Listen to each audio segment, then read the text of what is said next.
Hey everyone, Hit Isaac here. I'm sitting here editing this podcast and I realized that the video came out terrible. That is a camera operator issue. Don't worry, they have been severely reprimanded. I'm just kidding, it's me. I'm the camera operator. Regardless, we're going full audio this time. I interlaced some scenes and other things that we talk about within the video, but apologies for that. I was really hoping to do some cool things with the green screen this week, but it happens. So anyways, thank you guys. Enjoy the episode.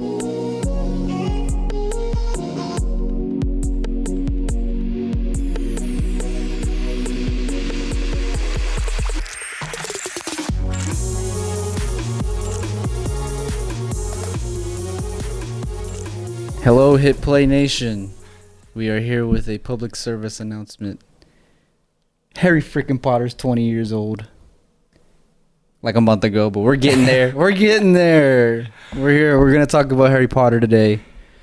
An exciting day for some of you listening and watching. We appreciate you. James, Harry Potter, 20 years. 20 years. The movies. The movies, sorry. Not the films were... The first I think the first book came out before, like, 95? First book came out 1997. 97. Okay, First movie came out November 4th, 2021. So we're late by a month. You mean 2001? What did I say? 2021. No worries. No worries. I can read. So 20 years later, let's just talk about, how do you feel about the Harry Potter franchise, first off? Overall, Both the books and the movies, because this is one of the more... Yeah. This is probably the definitive series, both films and books, in our generation of people. This and probably like Lord of the Rings. Yeah. Which I think Lord of the Rings would be for people who are maybe slightly older than us. Because those books are for nerds. Yeah. Harry Potter's for because this cool, came out when young they were adults. this came out when they were in middle school / high school / elementary. Yeah. So they were already getting old by the time this stuff was getting popular. Whereas we were just in school. Like, I still remember when book 7 came out. I do too. I remember it being a big thing back in 5th grade. 5th or 4th grade. Well, I remember because when each book, or maybe it was when each movie was released, my family and I would go to, not premieres, but there was like a hotel would do like a Harry Potter theme at the hotel, and we would stay there, and then my sisters would go and see the movies, and I didn't read the books back then. Full disclosure, I have not read all the books. So when it comes like comparing the two, I am not your guy. This is Isaac's set, not mine. Yeah, this is my time to shine, baby. But I would say overall, it is the movies themselves as a franchise. It's a pretty impressive feat. Just the fact that they exist. They did what Marvel did before Marvel did it. Yeah. Where it's taking the same cast and the same collection of crew, more or less. Like, it's the same producers. Yeah. J.K. Rowling was very much involved in a lot of these. More so in the first one and the last couple than any of the middle ones.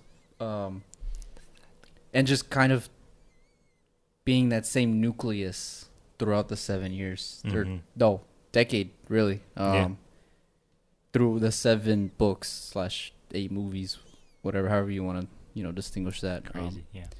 It's really impressive. It's kind of the blueprint for what Marvel did. Yeah, I think. Yeah. I was actually thinking about this beforehand. I don't think we had seen that feat from any franchise prior to this. Yeah. Because if you think of all the big franchises, it's Bond, which changes their freaking Bond character, their Bond actor every 4 years. Yeah.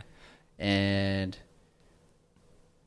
that's really it as far as long running. Yeah, except franchises. you would see in TV with like Star Trek stuff. The Star Trek shows and the Star Trek movies would have the same cast and stuff like that. But I don't know. Even Star Wars was just like a trilogy. Yeah, Then, it was a know? trilogy. They waited 20 years, and then it's another trilogy. Yeah. So. And then another 20 years, and then another, or 10 years, and then another trilogy. I don't know. Even though, in terms of the books, I've never really been into the books. The movies, I definitely appreciate just, even with all their flaws, the fact that they exist and are not terrible. No, I think that's even more impressive, especially in the day age of garbage, young adults. Even Marvel movies are all hit and miss. Yeah. But yeah, young adult specifically is has a worse ratio there. No, for sure. Looking at you, Hunger Games. Divergent. Last two movies. The Host. LMAO. The Fifth Wave. LMAO. I am number 5. I am number 4? Whatever, whichever number he is. Yeah. What about you? Because you've read all the books. I have read all the books. I was a big Harry Potter guy. Do you prefer the books to the movies? Yes. And while I do appreciate some aspects of the movies, there are some things I think they improve on. Mm-hmm. And there are very clear-cut differences between the two, which I appreciate very much. It's really hard to not like the books more, though, because there's a lot of because Harry Potter is this series about wizards and fighting bad guys and doing cool stuff at a cool school, but at the end of the day, it's a story about a young guy going through school. Yeah, it's a coming of age story. Yeah, for sure, you're right. For me, my favorite part of the Harry Potter books is just the little chapters of just the coming of age parts. Yeah, like Harry, just whether he's messing up with girls or he's messing around with Ron and he's in detention or whatever. Just they're enjoying breakfast and they're chatting about something at breakfast. It's like that those little snippets that we don't really get a lot in the movies, which I understand. It's hard to put every little thing in a book, in a movie. But I think those little snippets just add so much to the world and to the characters. And that's probably the one thing that I dislike about the movies is the characters. Yeah. And at least in terms of comparing them to the books. But yeah, that's how I feel. Definitely people who read the books, I think character is the biggest thing they complain about. Yeah. Because it's one of those things where it's not even like that they focus too much on Harry, because that would be a big complaint. I think most people would say if you're adapting a work to film, you might overemphasize one character and forget about others. I don't think the Harry Potter movies have that issue. I think generally the issue people have is that they either mischaracterize a lot of characters, or they skip over what in the books were important character development moments. They skip over in the movies. Yeah. And so you lack a little more depth to them or a little more growth out of them with the movies than you have in the books. 100%.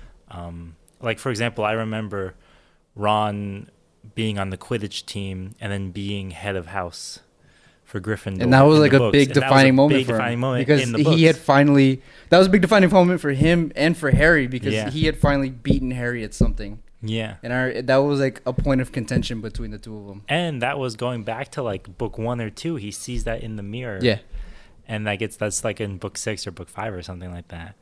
But that's just out of the movies. That's like... Which is ridiculous, by the way. That is like one of the defining moments of year 5. Yeah. So that's one of those things. That to me always comes to mind first is that Ron's character gets pretty scrapped in the... A lot of the Weasleys get scrapped. I mean, even Ginny, Percy, everybody's least favorite Weasley brother, he's not in anything... I mean, he's not in anything past 5, 6, or 7 in the books.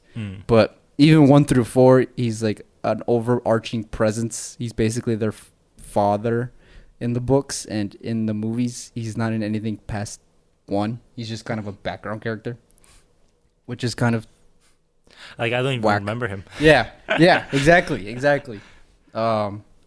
And I mean, all the other side characters in their class are like that too. Like Dean Thomas isn't really that big of an issue. Seamus has his funny lines in book 7, and then he has a fight with Harry in year 4, and it's like that's all he does. LMAO. So there's a lot of. I mean, Ginny Weasley. I can spend 30 minutes talking about Ginny Weasley's mischaracterization. Apparently, everyone can. It's a topic of hot disgust. I'll say. LMAO. Do you have a favorite? I know. Okay. I know the answer to this, but what's your favorite book? Favorite book is The Half-Blood Prince. I'll say that. Yes. Why? Followed closely by Okay. Goblet of Fire, which Okay. I think is a lot. I think that's the overarching Consensus for most that's people. the consensus. Sorry, of Mhm. Everyone's favorite book. Year 6 to me was just cool. It was like this dark, like brooding, like ooh, Voldemort's out in the open, and what's gonna happen, and this and that, and Yeah. you know, it was like a sense of dread in the Mhm. book. And then there was the whole Ginny subplot, which I found very, very cool. Which I was like, Ginny and Harry? What? Where did this come from? I thought that was an interesting subplot to read on. And then I haven't read Half-Blood Prince. But out of the books I have read, Goblet of Fire is definitely my favorite. yeah. I mean, it's the one where the most happens. Yeah. Which I think, I mean, it's the biggest book too. So I think It's also, and I was thinking about this, one of the big differences between the books and the movie, and this is really interesting, I think. Something I wouldn't have noticed until the YouTuber Nerdwriter pointed out in his video was in the books, the Goblet of Fire is a big turning point in the series. Yes. Because that is, first off, when Voldemort, the actual villain of the series. You said his name. Oh no. He comes back for real this time. He is alive. But it also marks the like tonal shift in the series.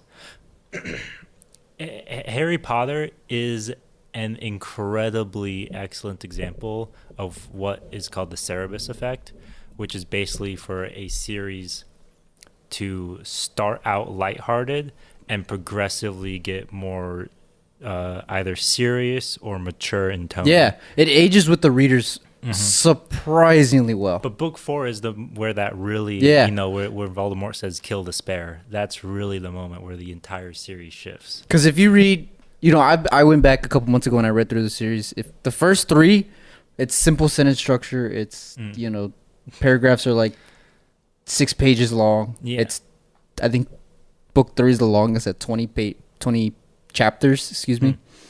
It's like 200 words or 200 pages 200 in the whole, words. 200, Oh my god. 200 pages in the book. Yeah. And then year 4 it jumps up to like 700 and it's like what Yeah. what do we do? And it's more complex sentence structures, it's more vivid descriptions. Cuz I remember one time in your reading Sorcerer's Stone, it was like, and Harry looks across the Great Hall and he sees the crowd full of people. And then it jumps, you jump to one of the later books and it's Harry looks across the hall and he can see this and he can see this and he can see this and he sees this and he sees this and he sees this, and it's like a bunch of descriptive words. Yeah. And it ages not only in just narrative but also stylistically.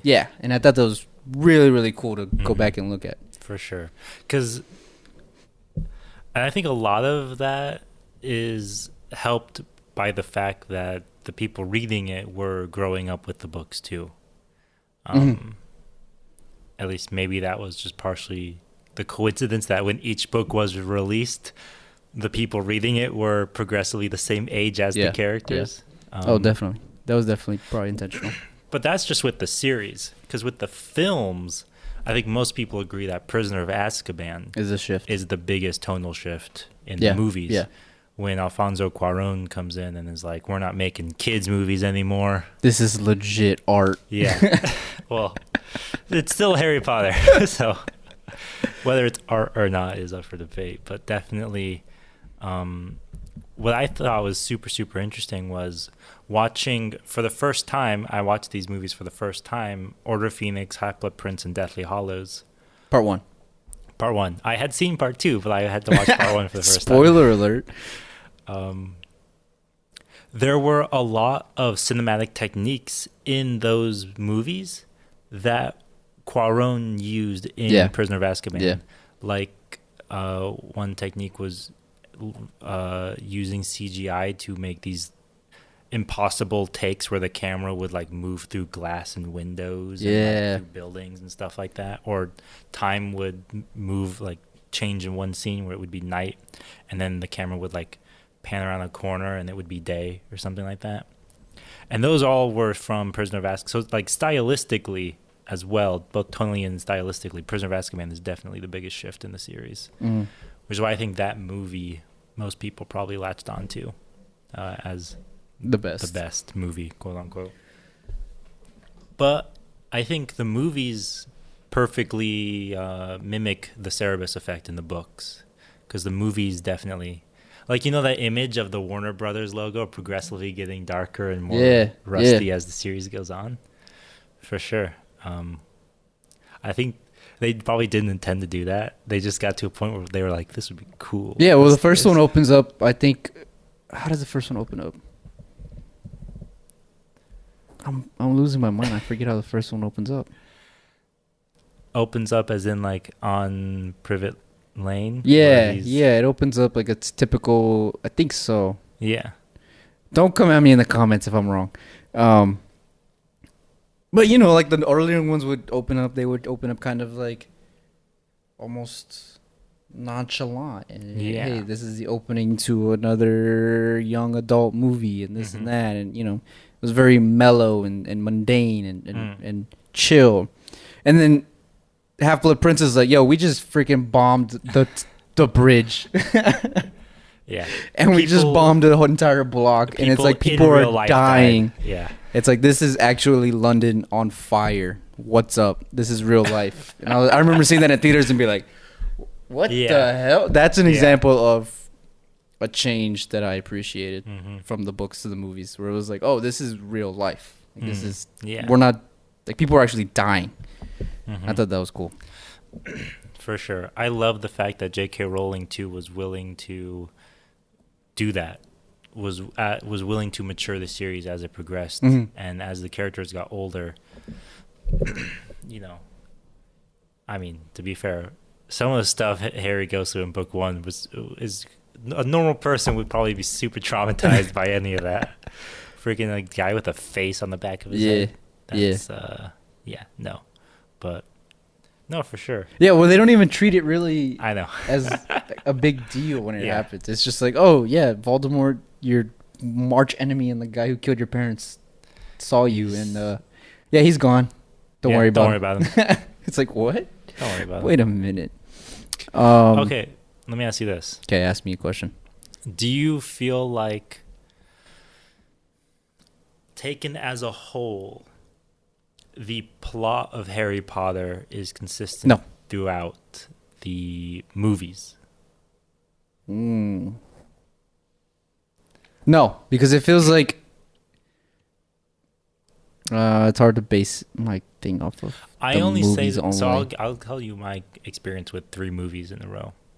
Watching Order of Phoenix, Half-Blood Prince, and Deathly Hallows Part 1 back to back to back over the course of 3 days at least, I definitely felt like if I was watching these movies spaced out every handful of years as they were released, I would probably feel like it was a coherent story arc. Yeah. But watching them back to back, I was like, how do we get from here to here? Yeah, there were definitely, like, for example, one of the big interesting changes was the Minister of Magic changes between books 6 and 7.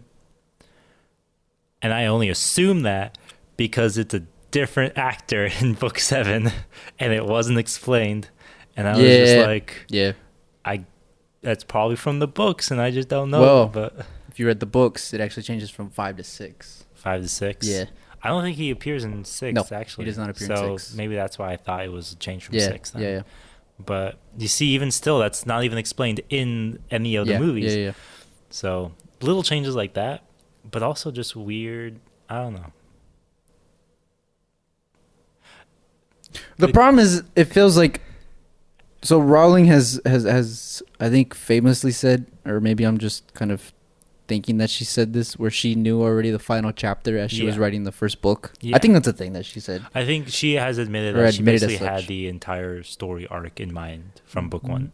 The only problem was she had 4 more books that had to fill it up. That's why book 4 is the biggest of the, because there's so much that she had to space out. That's why there's a big jump from 3 to 4.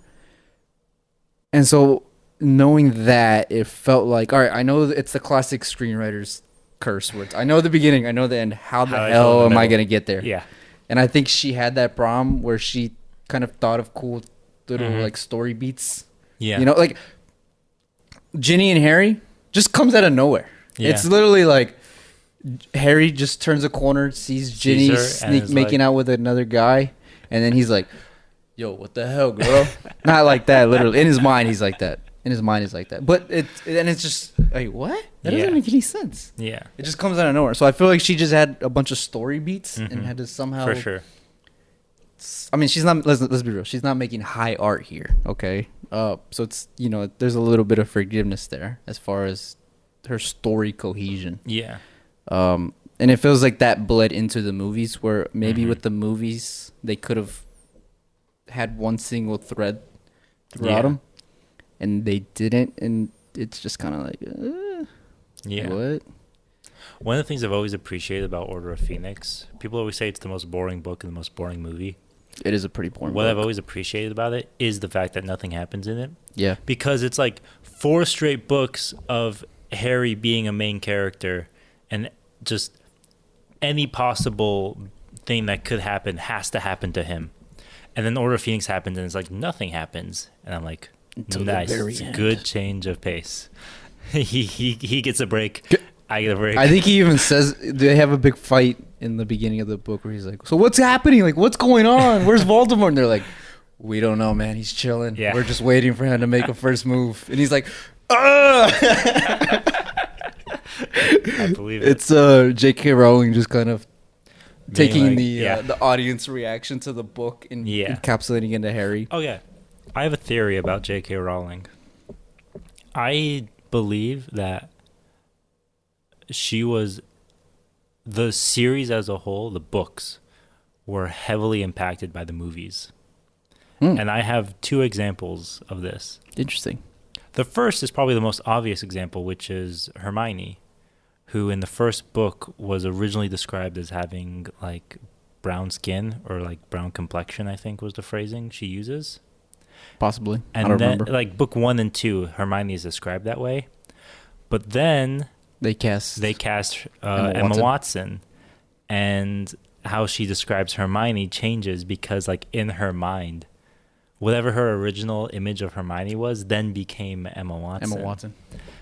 So that's one of those that to me is the example of her being influenced by the movies when writing the books. I think the other example, and probably the biggest, and not necessarily a flaw with the books, at least from what I've heard, but definitely a something that could have been improved upon, was Severus Snape and his characterization. Be careful now, you're about to get Reddit upset. I think Draco would have been a better character to focus on over Snape.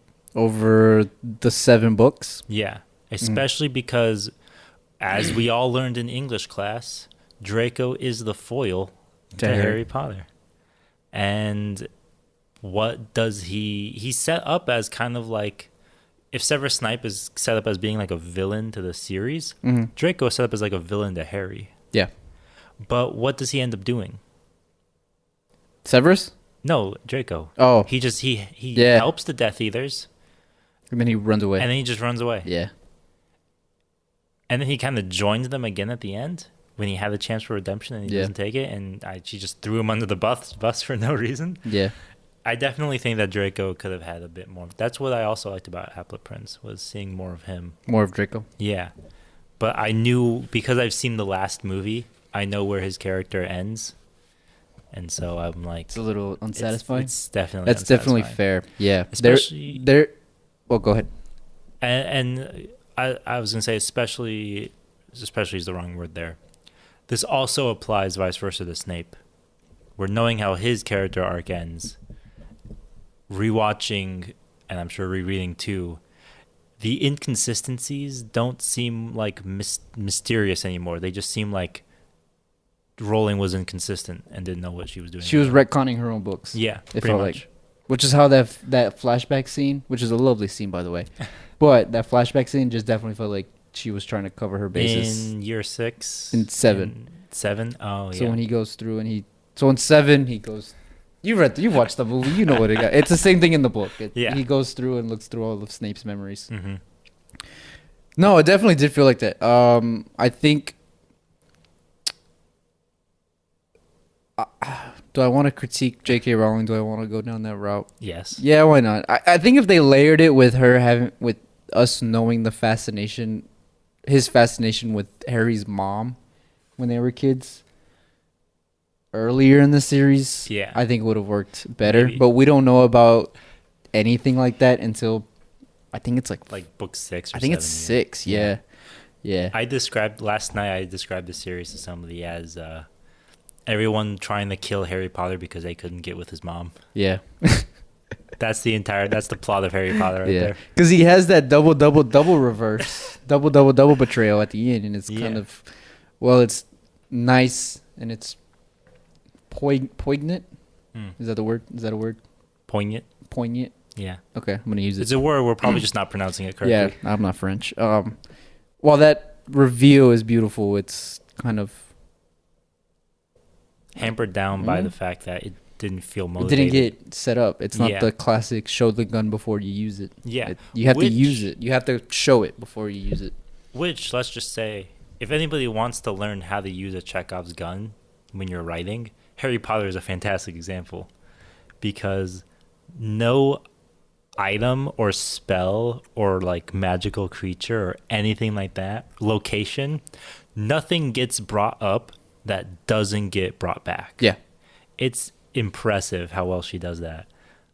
Especially as somebody who is like, I don't know.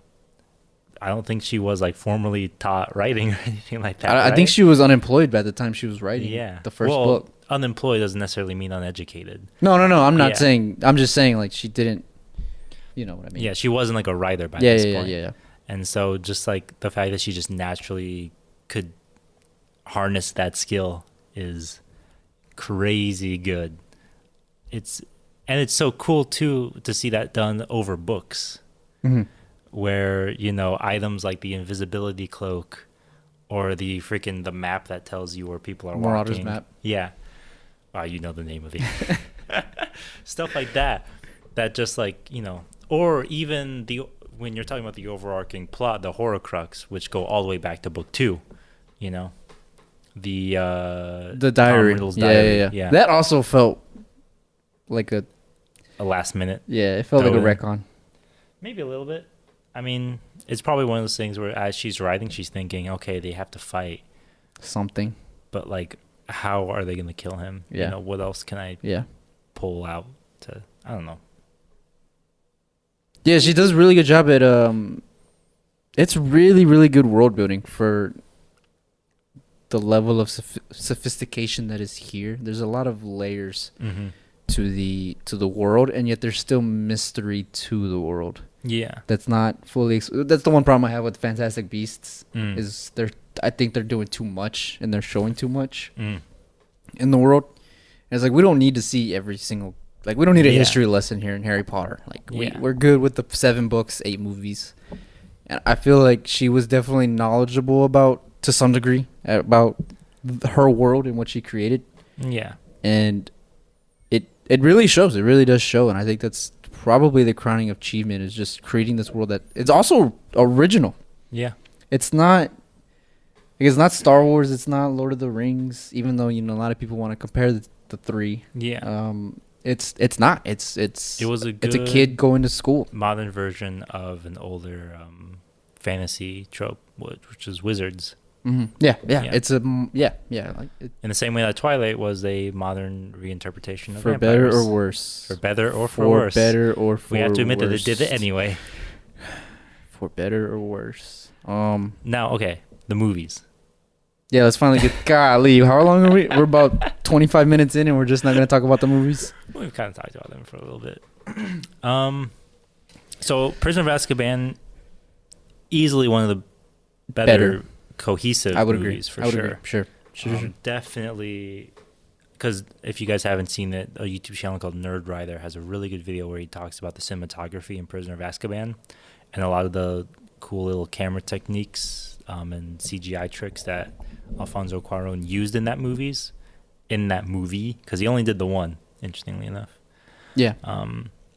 Stuff like having the camera move through mirrors, which is such a cool effect. There's the movie Contact has a scene like that too, and that's like the only other example I can think of. But it's such a cool effect. Well, let's talk about that first. Yeah, the actual technicality of these movies is ridiculous, and it's impressively for the time the 2000s. Yeah, it's genius. Just straight up like movie making genius. You see the level of like people can sit here and say, "Oh, it's one thing." You're going through, you're putting them all in a green screen and stuff like that. It's like no, it's more than just like sitting in front of a green screen and having your characters act. It is, like you said, it's stuff like moving cameras through stuff like that. And characters are actually on broomsticks, and the broomsticks are moving. That's why I think Prisoner of Azkaban sticks out the most, because what Cuarón really did, it wasn't just the big set pieces like the basilisk in book 2 and stuff like that. It was those smaller moments where it was like, this is a magical world, so we'll have the camera do magical things, and it messes with your mind just as much as seeing Dementors or something like that. That really subtle stuff, and I'm glad. I don't really remember if Goblet of Fire has that same quality, but David Yates, who directed the last 4. 5, 6, 7, 8. Yeah. He directed the last 4. Yeah. Yeah. Had to count. Had to count +1 is what you had to do. He brought that back into those movies, and I really appreciated that 100%.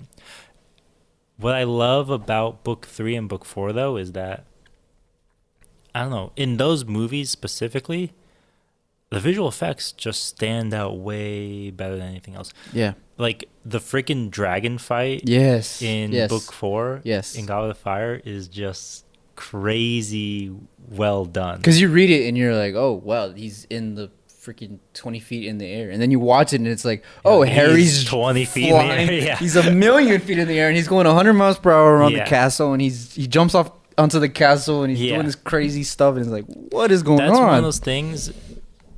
I mean, Mike Newell as a director, I don't know much about him. I don't know. But at least click and his see link. what he did.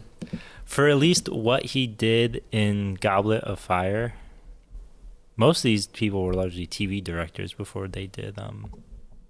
He did a number of things he did before he did Harry Potter.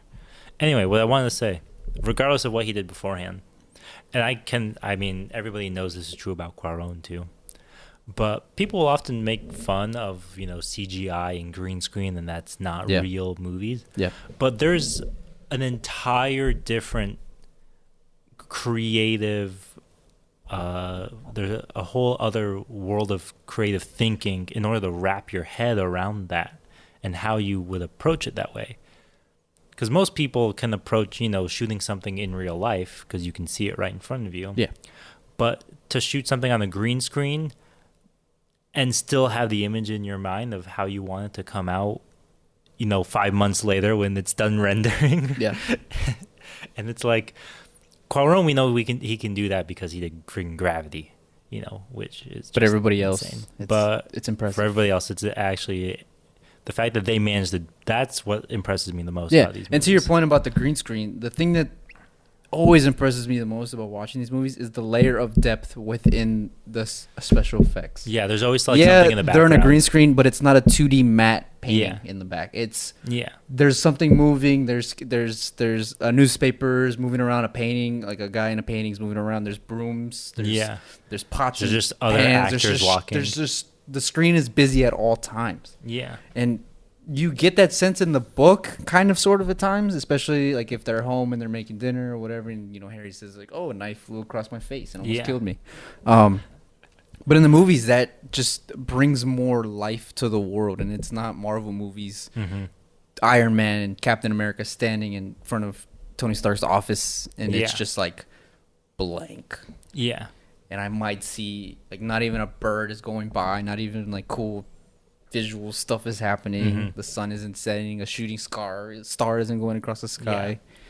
There was only one green screen moment that was like Noticeable. noticeable. I don't remember which one it was. Harry and Luna. Oh, okay, it was Order of Phoenix. Harry and Luna go and they see those horses. The thresholds or whatever. Yeah, the horses that you can only see if you have seen someone die. Yeah. And they're in the forest looking at these horses. And it cuts to a 2-shot of them. And whether this was my computer or whether this was the movie, the freaking green outline, it was bad. It was like, I'm sitting there watching this and being like, if this was this bad on my laptop screen, I can't imagine seeing this in the movie theater. How horribly obvious this would have been. Are you going to look it up right now? Yeah, I'm going to look it up right now. Oh, I don't know. For that one scene, it No, just felt like I don't doubt whoever you. was in I'm not charge gonna of doubt keying you. out the Yeah, green screen I'm not on going to that doubt one you. scene Yeah, was it just must like, have been Isaac Jimenez it's trying to key we're out. already an hour and a half into this movie. Nobody's going to care if Yeah, 100%. But yeah, I mean, there's not a lot of moments like that, which is surprising for a kids movie, young adult movie, whatever you want to call it. All right. Let's talk about the casting, because we've talked about this previously. Sure. With the fact that it's just the same cast throughout all the movies. For the main characters, yeah. Yeah. Which is crazy. But do they do a good job?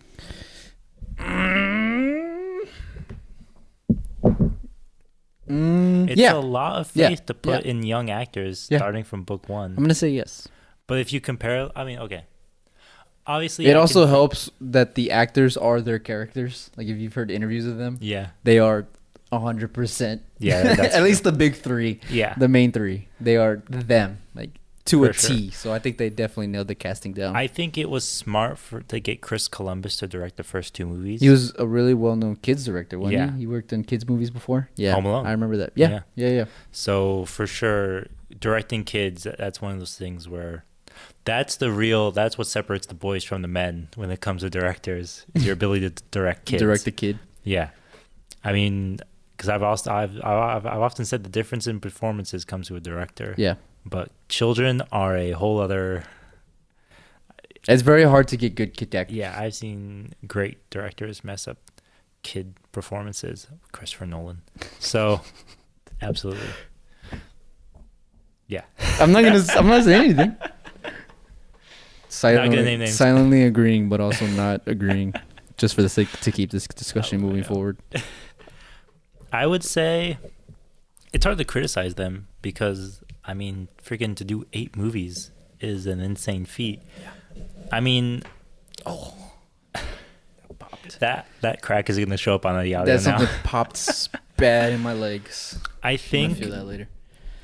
it's also difficult to really separate their performances from the characterization of the characters. Yeah, that's what I was gonna say, because Ron is the weakest of the 3 for sure, but also Ron is too. also the worst character. He gets the most slandered from book to...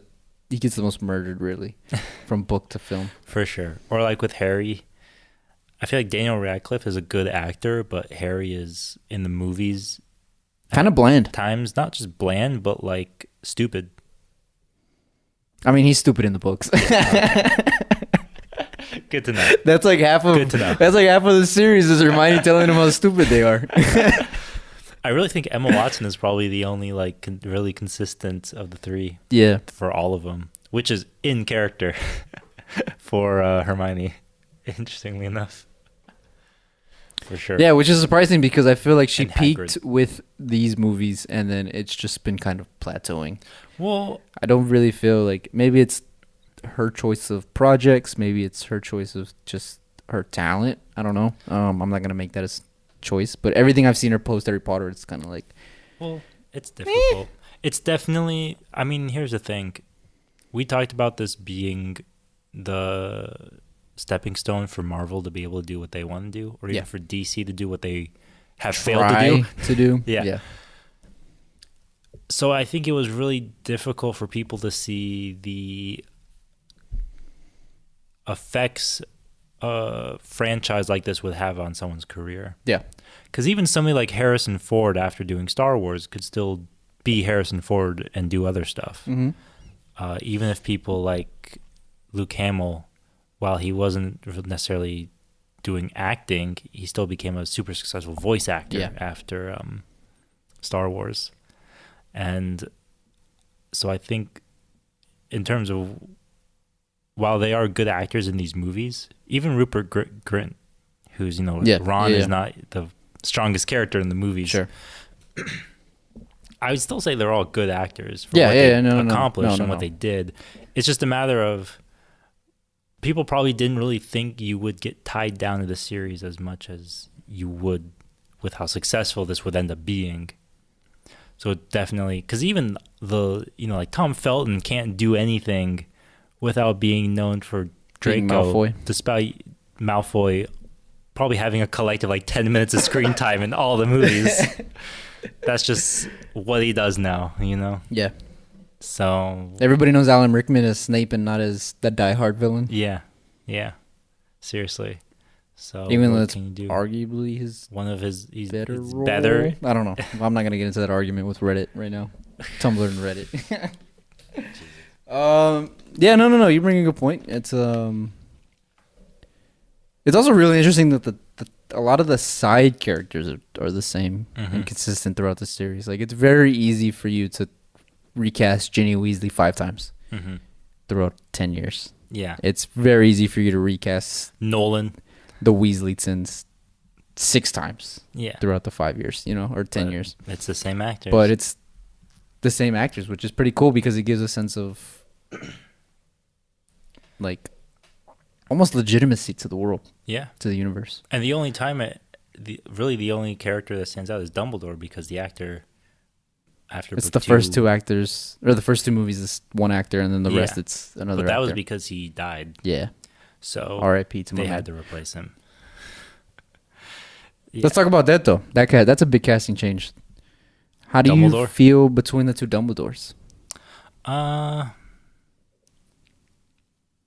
And do you think which one do you think is the better book Dumbledore, in your limited knowledge of the series?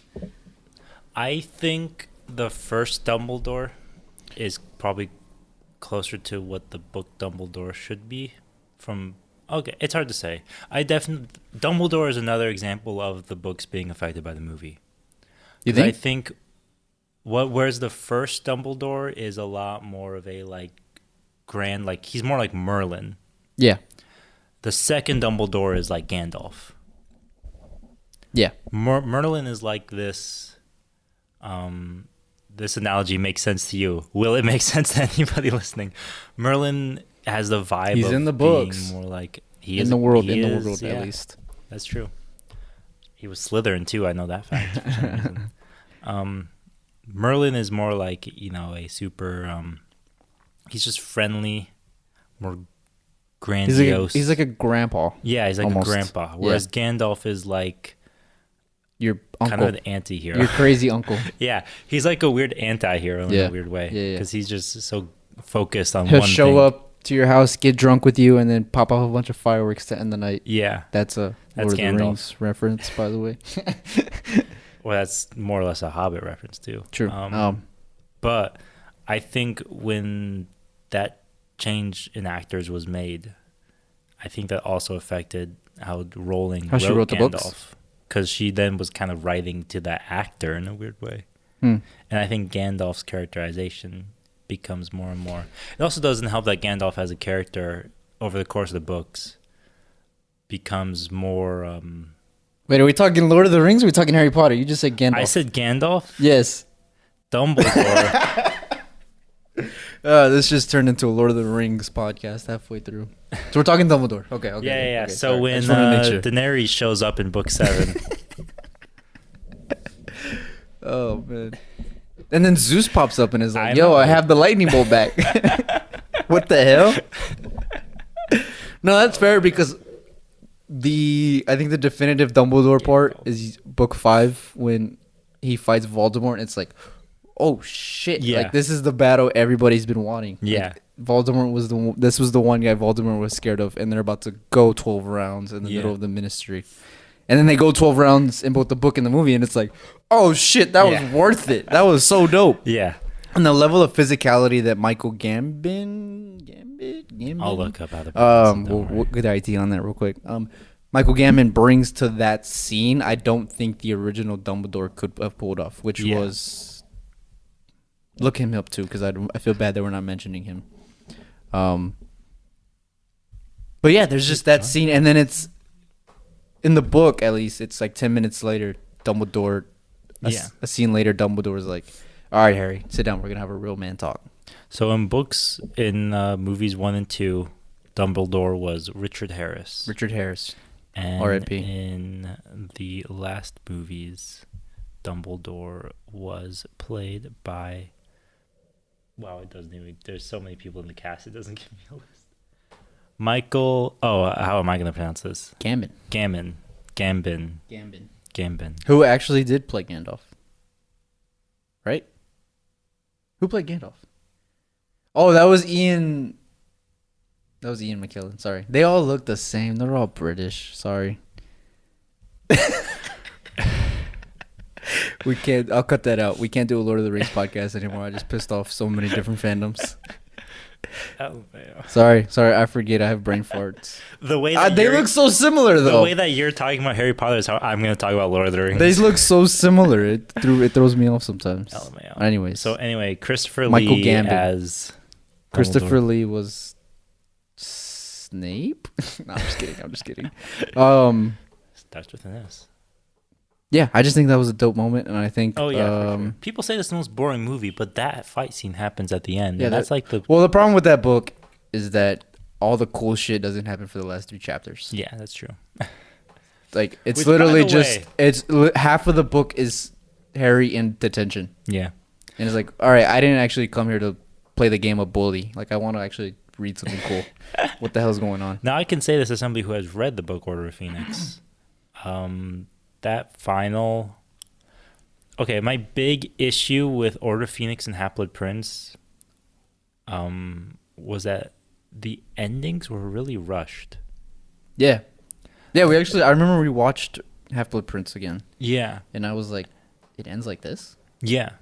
Seriously. That book I haven't read, so I can't speak about the ending, but with the Order of Phoenix, there's a lot of moments building up to them going to the Ministry of Magic, or at least even when they're at the Ministry. It felt like it just took like a third of the book. I don't know if it does, but the fact that it could feel that way means more than whether it did or didn't. And then when I watched the movie, it literally goes from, hey, by the way, they're at the Ministry. And then they're all at the Ministry. And I'm just like, what?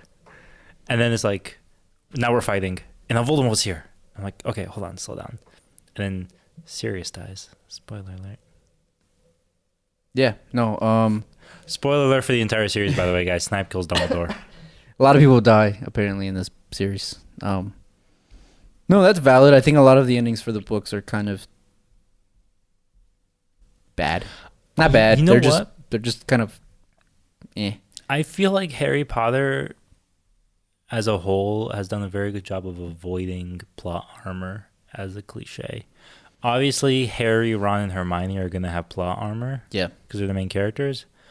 But I think even when Half-Blood Prince came out, Dumbledore dying was probably not what most people expected to happen. Well, it's Harry is tortured not because he dies, but because everybody around him or to him dies, minus his best friends. Because, I mean, in book 7, it's like book 7 is like a whole season of Game of Thrones worth of death within that book alone. Yeah. Freaking, it's crazy. And that's the breaking point for him as a character where he comes to terms like, yo, all right, this shit's gotta end. Like Yeah. nobody else can die for me, and that's a big moment in the book, and that is another moment that is very well accented In the by the movies. adaptation. Yeah, for Mhm. sure. Where it's just like Harry just walks in and is like fuck, and then it just walks out. Sorry for cursing. Let's talk about. The music. Well, I was gonna talk about what are things that you think were accented. Speaking of accented from book to movie, we talked about what things we didn't like from book to yeah. movie. What do we like that What do is you think was done well? possibly done well or even better? I'll go right now. Yeah. The fight scenes are dope as hell. Oh yeah, absolutely. Everything post 3, Oh yeah, for dope sure. as hell. Freaking just they don't even say words. It's like just like Yeah, they just twirl like their in wands. book 5 when they're just sitting there at the veil. Him and Sirius are just like going back and forth with I think Yeah. it's Malfoy or so. I forgot who they're fighting, but they're fighting some dude. They're just I like think it's his da, da, dad. da, da. And he's like, "Good job, James." And he looks Yeah. at him. He's like, "He said my dad's name." No, for That sure. those scenes are dope. All of the The siege at scenes. Hogwarts is amazing, Oh, beautifully well that shot, whole, beautifully. the War of Hogwarts or whatever it's called in the series Yeah. is it's so crazy how like there are so many moments from that as a whole. You know a fight scene is good when you can watch clips of it and not remember having seen it, and you're just like, this was in it? This was in it? That happened? I don't remember this. I don't remember that. Yeah. Freaking yeah. And it's so efficient too. It's not Yeah. like, okay, we killed a guy. Now let's go chill in the corner and let's talk for like 20 minutes. Okay, now let's Yeah. go kill another guy. It's like, Yeah. no, we're running from room to room to room. We're Killing taking dudes people out. crazy. Dudes are Yeah. dying around us. Like, there's people flying in on brooms over our head. We're Yeah. fighting a troll, running away from spiders. It's like, what the hell is going on? It's well done. Yeah, it's well done, which is how for I sure. felt reading the books, where I Yeah. was like, okay, what? All the elves are charging on Yeah. this skirmish to take over a fortress? Like, what is going on? LMAO. So that's the one thing I will admit is so Yeah. much better in the movies. I mean, obviously, fight scenes are Mm-hmm. better interpreted visually versus reading them, but To a degree, yeah. I will say that as that much. I'll say something I thought was well accented, even though I didn't read the book, was freaking just how stylistically the movies would adapt the not prose of the books, but Mhm. just like the tones of the books. I think. Sure. Like the one that stands out the most is Deathly Hallows Part 1, which is filmed almost majority, I think, handheld, which is it's that as like the same level of risk as like hiring Alfonso Cuarón to direct Yeah, your yeah, third yeah. movie in your series.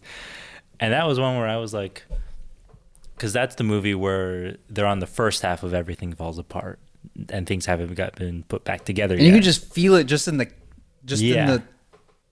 the lighting, Yeah. right? Where it's like, yo, shit's hitting the fan quick. Dude, freaking Half-Blood Prince was so dark. I had to turn the brightness up on my computer because I was like, I can't see. Yeah, no, anything. that's valid. Yeah, that's valid.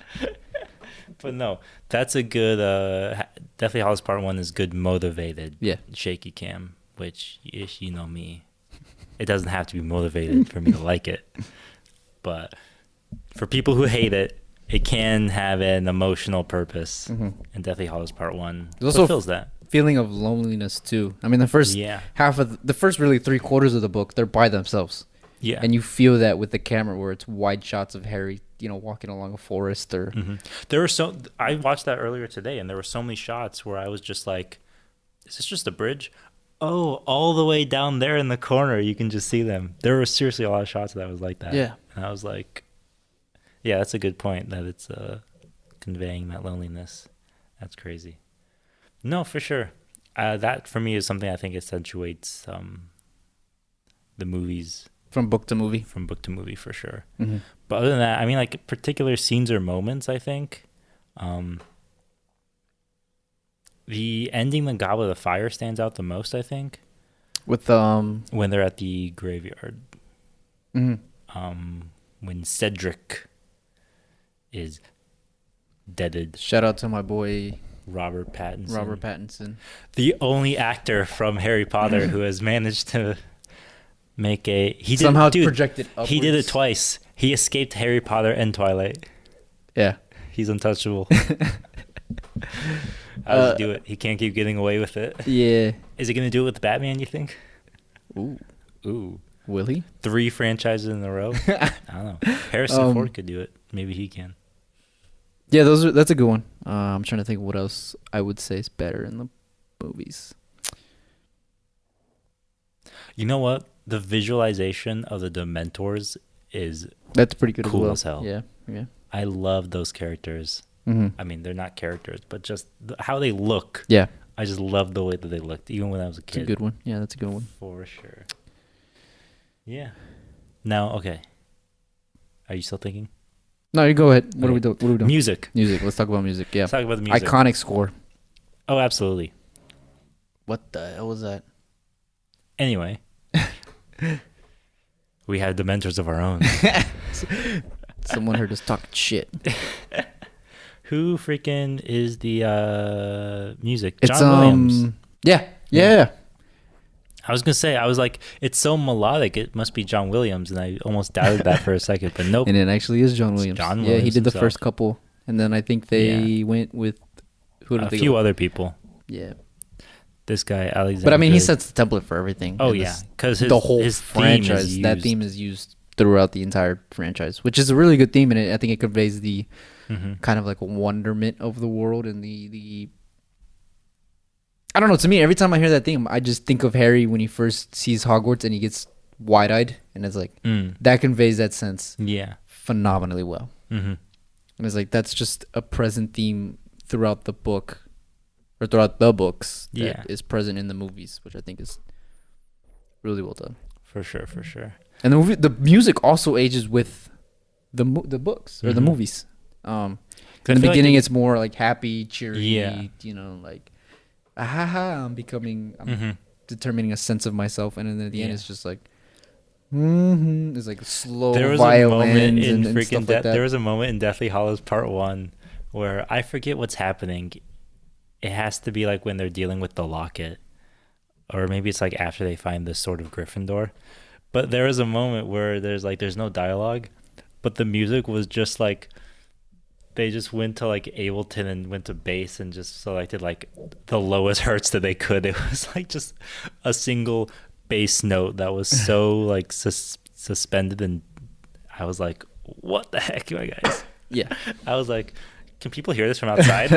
I'm wearing like Apple headphones. I'm like, can people hear this from outside? It was crazy. But it's just like that was that to me was the moment where I was like if they're willing to do that, and the music is definitely shifted along with the story as well. For sure. Shout out to Goblet of Fire. Shout out to when Goblet of they're Fire. doing the ballroom, the dance. Yeah. And the band is playing. Johnny Greenwood and the drummer Phil from Radiohead. They're in the band. Oh shoot! They have cameos in the movie. That's cool. Shout out to them. Yeah, because that was one of those things. Speaking of cast, we didn't even talk about this. Every single big name British actor is in this series. In these movies. Yeah. Helena Bonham Carter, Alan John Hurt. He's in 1 and 2. Something Isaacs. It's he's in Black Hawk Down. He's in something else too. Yeah, all the big name British actors. Alan Rickman. That's my impression of you. Oh. Well, but they're really well-known British actors in British movies and TV and stuff. Yeah. It's not, I can't think of their. It's not people who we don't. It's so funny too. Warwick Davis is a damn professor. They're so associated too with their roles that like Alan Rickman people know, but like Professor McGonagall, for example. Yeah. Like I only know her by that name, but I recognize her in like all everything. of her works. Yeah. Her or freaking Gary Oldman. No, not Gary Oldman. Freaking dude. Don't say nothing. Don't say it. I'm thinking of his name. It's we just talked about him last week. Ralph Fiennes. Literally Ralph Fiennes. Give me the character.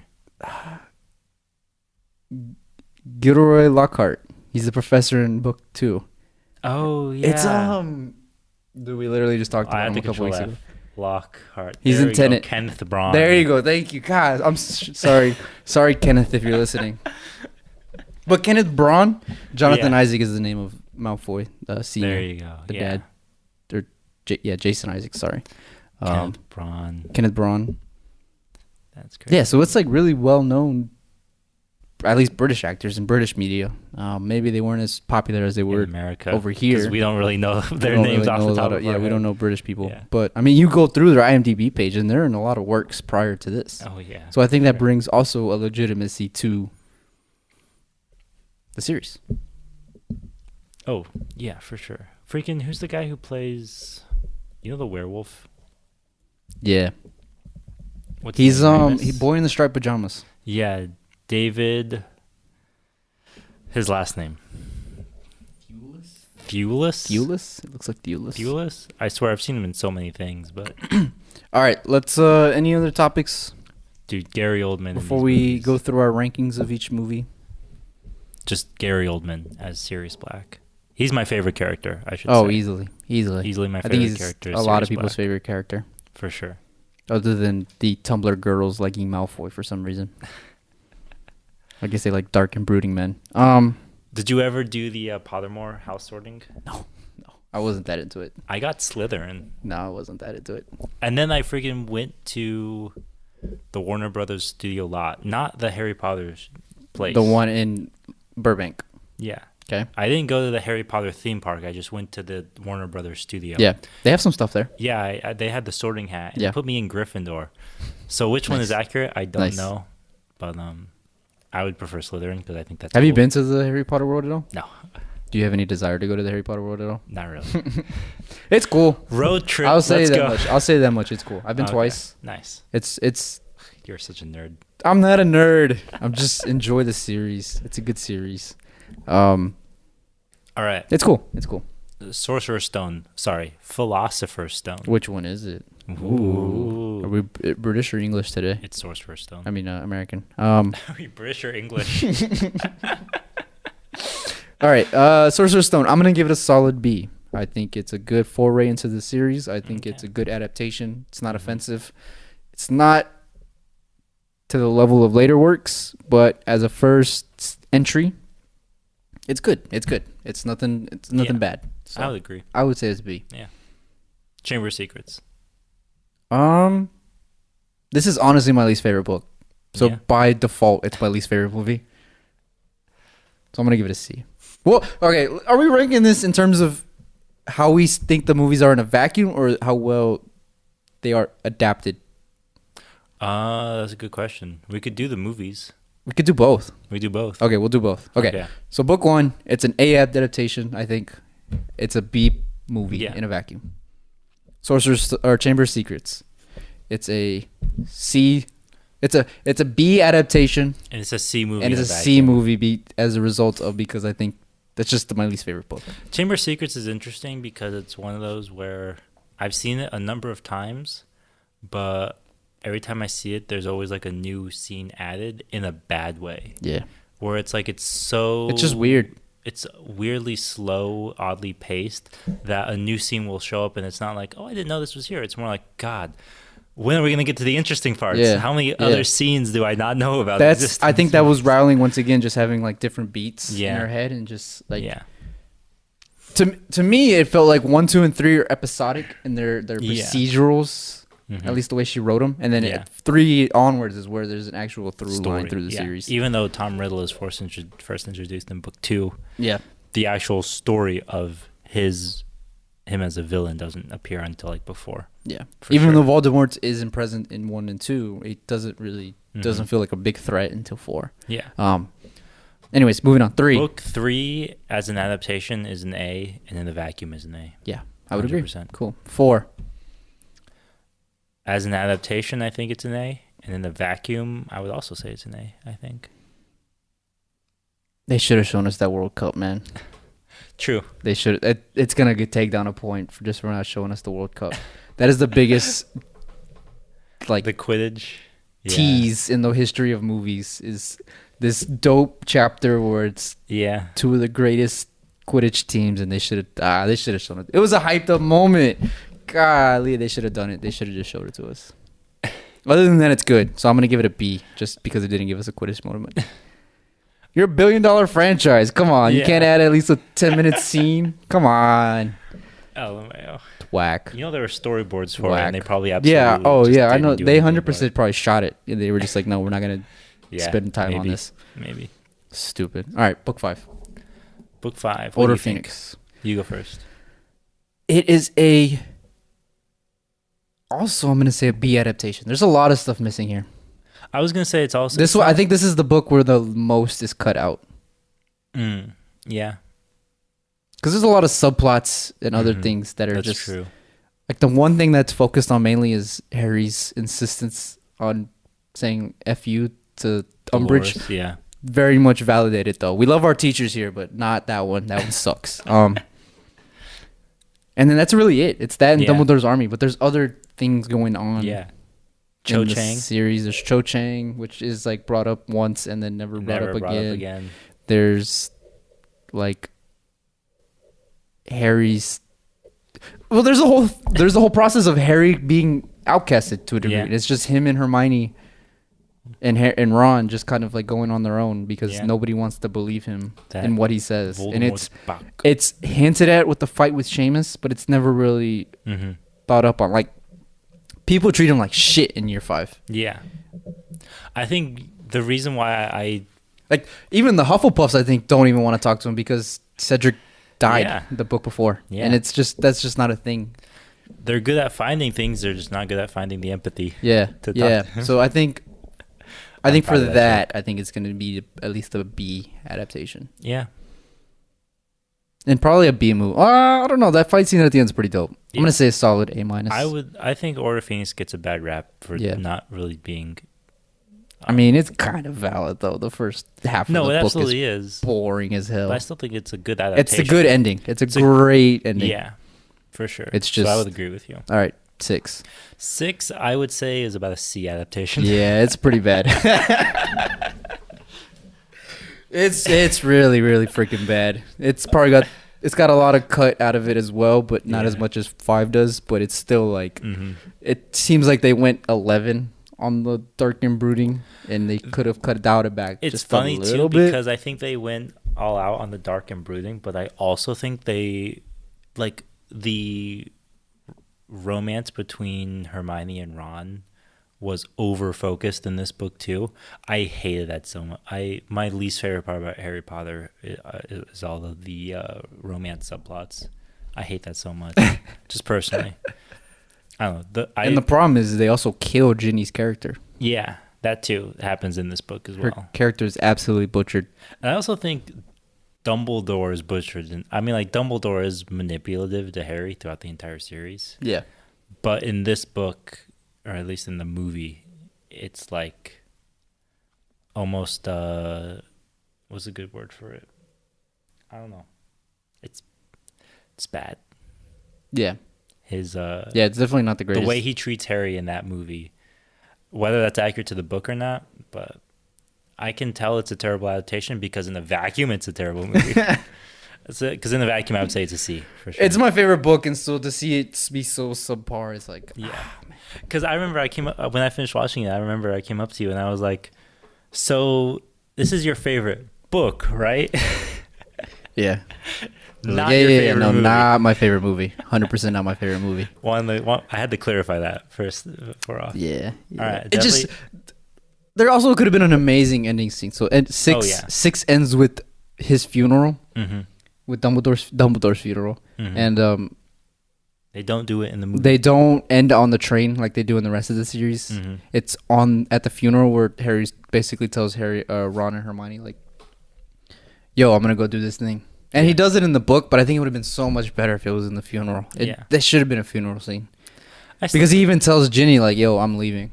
And she's like, "All right, good luck." Okay. Well, yeah, she's like, "All right, I kind of figured you would, so yeah. I'm glad we got to spend these 2 months together." I kind of like the ending to the movie in Half-Blood Prince. I don't mind it. It's very contemplative. I think that's fitting. See, but it would have been cooler in the Okay, funeral. The funeral scene is so dope in this book. Speaking of things that were cut, my least favorite not trend, no. Something from the books that I think is a good moment that is cut from the movies is at the ending of Order of Phoenix when they leave the Ministry of Magic. In order to get to the Ministry, they take these magical horses that appear invisible but can only be seen to people who have seen death. Yeah. And so they fly them to the Ministry of Magic, but only Harry and Luna can see them. Yeah. In the books, when they leave the Ministry, there's a scene where all the other characters can now see those horses because Sirius Black died and they all saw him die. Yeah. And that being cut from the movies to me is as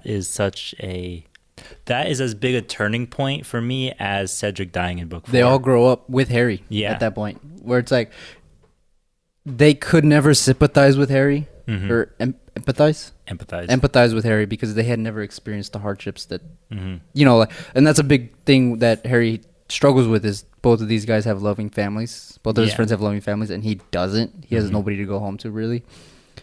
And so for them to experience something that also Harry's experienced, not necessarily to the same level. Obviously, there's a different relationship between Godfather and Godson and just his friends. Yeah. But it's still like a strong moment for them, because this is when they all grow up, really. It's like, oh shit, we all saw one of our good friends just die. This is where they because they didn't see Cedric die. Harry came back with the body. Yeah. But they're like, oh shit, this is real. Like somebody we know just died in front of our eyes. So yeah, that's another thing that was cut from the book, and it's like very disappointing. One of my favorite moments as of all the books I read, that is probably one of my favorite moments in the books. Yeah. It's just such a cool idea. A lot of strong moments in these books. It's a cool idea. Yeah, a lot of strong moments in these books. All right. Deathly Hallows Part 1. As an adaptation, it's an A. It captures that sense of loneliness and wandering that these guys don't know what the hell they're doing. Yeah. I should say I can only review this from a vacuum. Sure. So I would also say it's James hasn't read anything past 5. Yeah, so I would say it's about a B. It does slog at some points, which I think is a symptom of the book. I think, is it a symptom of the book or is it a symptom of it being part 1? It's a symptom of the book, because the book is structured the same way, where half of the book is them walking around the woods and like trying to find out what the hell to do. I mean, that's the whole reason Ron and Harry get fight is like, you don't even know where we're going. Yeah. And Harry's like, you're the one who wanted to come with me, asshole. I told you not to come. Fair. And that's definitely a thing in the book where it's like, yo, can we get going? Yeah. Like, understandable. Let's go. But it has a cool ministry. The ministry scene is pretty dope. And I think Malfoy Manor, that chapter is really, really well done. It's not to the level of torture that like is done in the book. I'll say that much. Like Hermione's fucked up in the book. It's never shown, but she's traumatized from what happens in that book. For better or worse. Anyways, part 2. Part 2 in the vacuum was an A. It's also an A for me. I mean, just that last war scene was dope. The whole fight. The fight scene between Harry and Voldemort, where instead of, this is another great thing where it's in the book, they're in the Great Hall, they're surrounded by everybody, and they're just kind of talking and they're going around each other like an old Western. And in the movie, it's like, nah, fuck that. We're going to have them actually jump off buildings and fight each other with spells. It's like, that's such a smart decision. And I'll be honest, too. I give it an A in the vacuum. That is solely based on the fight for Hogwarts. That's fair, because it's one of the better action scenes to come out in the last decade. I would say that much. For sure. And it's also just like a rewarding build-up, because even when I had seen it without having... I'm going to be honest.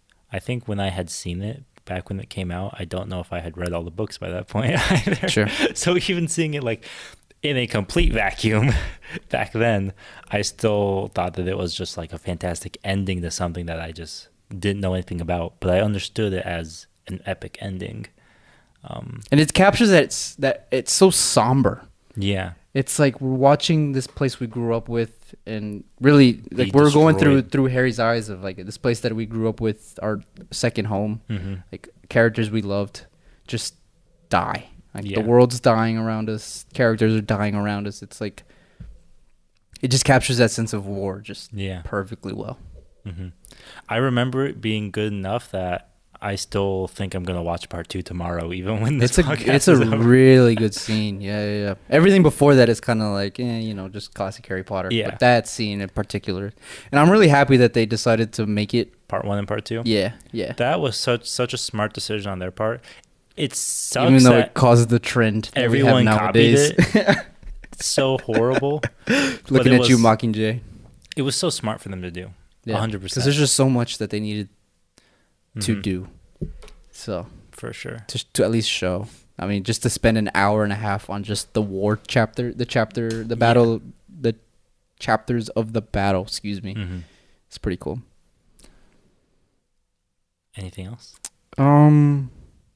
Yeah, I do have one question. So there's been rumors on the interwebs that there is a possible that Warner Brothers has been teasing the possibility of a TV series. Your thoughts?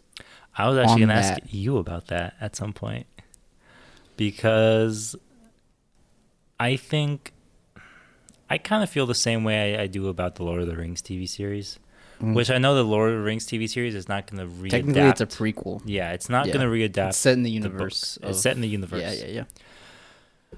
That I would prefer to see, as opposed to readapting the books. Because here's the thing.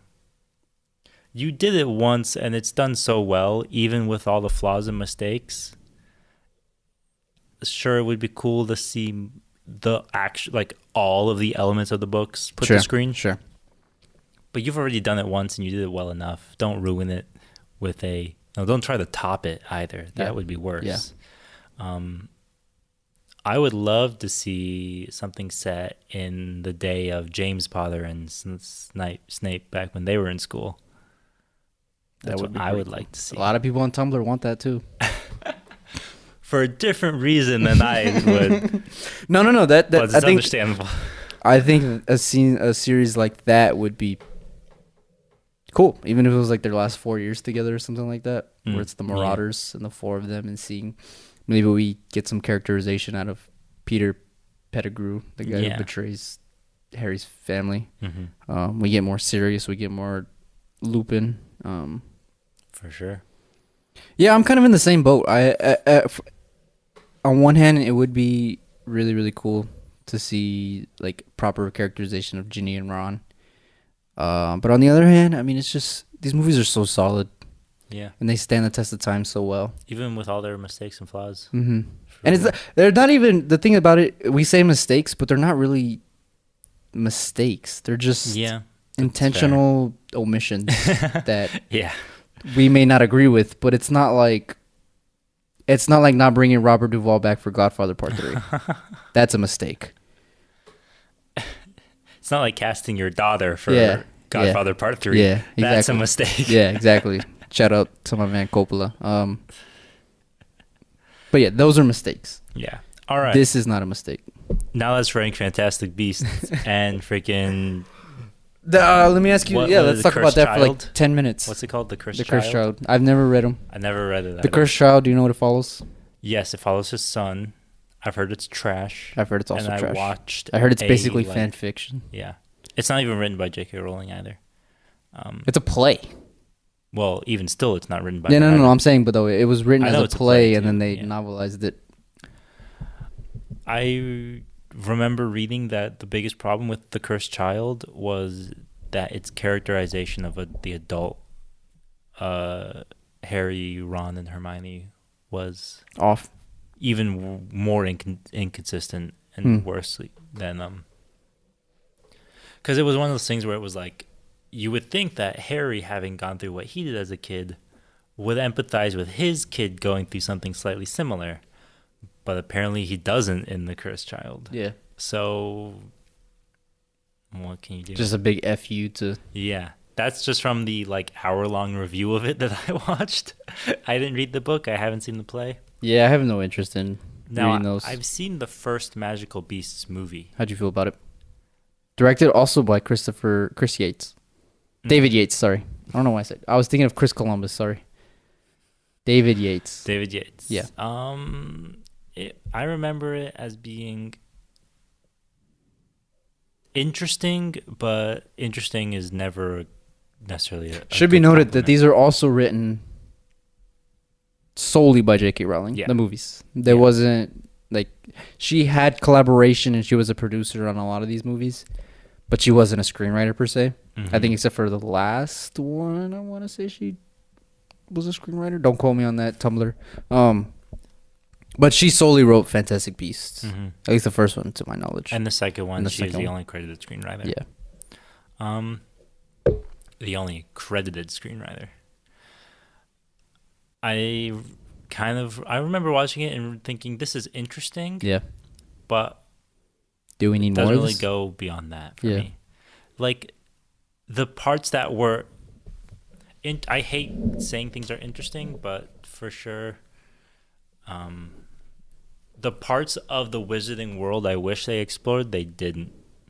Mhm. And also Eddie Redmayne's character just wasn't that. Isn't, what's her name in it? Who's the Catherine Watterson? Okay. She's okay. Yeah, she looks familiar. Okay, she was in freaking Inherent Vice. Yeah, you're right. Yeah, I think She was blonde in that movie. That's why I didn't the recognize consensus that I've heard from people that are non like super nerd fans of Harry Freak. Okay, we're gonna have to solo this audio only for the rest of the podcast. I just charged the battery too. Have you been recording for that long? Oh, an hour and a half. Oh my god. Ish. It's like an hour Ish. 10. Anyways, Okay. the consensus I've heard is that it's a good, cool, like world building movie, but it's not to the level of the original.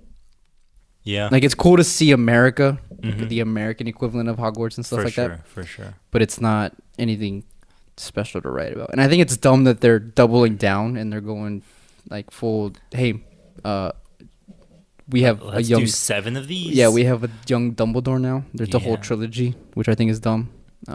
Yeah. Regardless, it is what it is. Yeah, I didn't particularly like Eddie Redmayne's character. That to me was the biggest. I never saw this movie. I think So I remember him mumbling like almost all of his lines. It was sounds like a common theme. there was something about this movie where he just wasn't the main character, Sounds. even though he just Yeah. he's supposed to be, but he just wasn't. Can we talk about how this franchise is the third highest grossing franchise of all time, behind Star Wars and Marvel? Not in that order, I don't think, but I can look it up. I think it's Marvel first. Yeah. Oh wait, Eric, wait, is it gonna show Franchises. franchises? I'm scrolling. What are you looking for? What are you doing? Franchises. Oh, there it is. Oh no, that's not it. Highest grossing franchises. Yeah, there it is, right there. Marvel, Star Wars, Wizarding World. James Bond number 3. 4, ahead of the likes of James Bond, Spider-Man, Fast and Furious, and the X-Men. Batman, Middle Earth, Transformers. Isn't that impressive? Dude, Shrek's number I 17. think it has. I think out of the 8 movies, 3 of them hit $1 billion. Yeah. I think the first one and the last 2 hit $1 billion. Mm-hmm. And the last one was in the top 10 for, I want to say, a good bit. I think it was until like Black Panther came out that it pushed it out. Which is really impressive for a young adult book series to do. I mean, we looked at Hunger Games. We looked at, all these other crappy young adult movies. And, yeah. For sure. I don't know. I think that's probably one of the more impressive things that this Definitely series has done. It's just the a marketability standout of it. for, yeah. And it's a young freaking theme park now and all this other crap. Anyways. Everything's a theme park. Everything's a theme park. I've also just one thing I can say I love about these movies is how British they are. Yeah. I appreciate that. I appreciate. You the could have easily consistency of character. Americanized it, and it would Yeah. have made not Americanized in the sense of like hiring American actors, though you definitely could have done that. Yeah. But the sense of like they speak in British slang and Yeah, they that talk is a about big British thing. things and they Yeah. do British things like drink tea and coffee and pumpkin juice and I mean I think that's more of a wizarding thing than a British thing, but But you tea get is my point, definitely- right? Yeah. Like they're eating tarts and For pastries for breakfast instead of whatever. Yeah. Maybe. LMAO. So All right. The camera's dead. We gotta wrap this up. we're dead. Yeah. Yeah, this was Harry Potter. Sorry, our camera died just halfway through our, I guess like towards the end of our recording. Were you really watching, or were you just listening with this on in the background? Makes it easier for me to edit at least. That's true. Yeah. All right, that was it. All right, We were welcome hit back play. to Next Hit week we're Play talking. ASMR. Next I'm not gonna touch the mic now. next week we're talking World War II with the 100 anniversary or 80-year anniversary of Pearl Harbor. So in remembrance of Pearl Harbor, we are going to be talking World War II movies. More than just Michael Bay's Pearl Harbor, by the way. Yeah. No, we will talk about Pearl Harbor, the movie, but I'm saying more than just that. yeah. We'll definitely touch on more. So that is next week. Thank you guys for listening to our long This is a long podcast. I didn't realize how long we went. This is probably our longest in a while. So, but we had a lot to talk about. We had 7 books, 8 movies to talk about. So, anyways, thank you guys.